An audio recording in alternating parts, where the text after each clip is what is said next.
Each module of this course centers on one Chinese film dating from between the 1920s and the 1940s, and includes 2 video lectures in which I discuss the film's plot, its historical and cultural context, and its artistic accomplishment. Before watching the video lectures for the modules, watch this brief video in which I share 5 tips for getting the most out of the course. Tip number 1, and this is the most important, is watch the film first. Screen the original black and white film and form your own opinions before you watch the video lectures. The lectures do include plot spoilers, and they presume some basic familiarity with the characters and their stories. So before you listen to my thoughts on, say, Goddess, watch Goddess itself. All of our films of focus are in the public domain, and most, if not all of them, are available online with English subtitles. Tip number 2 is to read up on Chinese history, especially of the first half of the 20th century.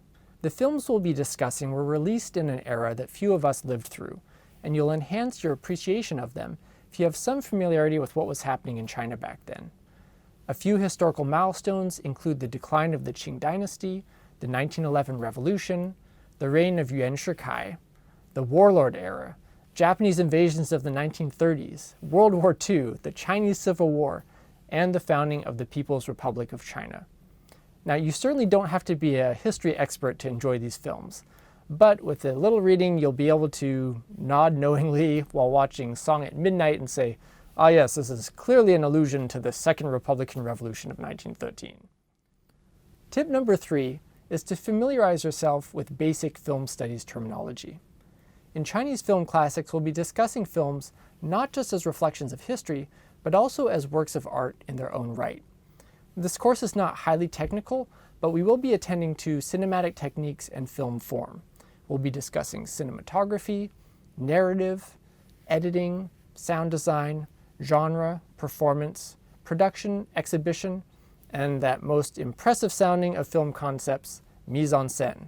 Now, if you don't know what a matte shot is or a sound bridge, don't worry. We'll be defining these terms as we go along. But I do encourage you to avail yourself of available film studies textbooks or online film studies glossaries. Tip number 4, don't stop here. Chinese Film Classics is a course that introduces several significant Chinese contributions to the cinematic arts up to the 1940s. So watch the films, watch the video lectures, but treat this course as a starting point for your own explorations. Check out some of the further viewings that I mentioned in the video lectures, including other Asian films, American films, and European films. Read some of the excellent available studies of Chinese and other cinemas, maybe even come up with a research project of your own. There's certainly a lot more to be said about Chinese film classics than what appears in these introductory video lectures. Tip number 5 is to get in touch. Feel free to write to me with a comment or question about the films, the video lectures, the other course materials. Get in touch with other film fans and scholars. Organize your own film screening. Write an essay or update a Wikipedia entry. In short, find some way to share what you learn. Right? Film studies is an evolving discipline, and I hope that you will contribute to its growth. So that's it, and on to the films.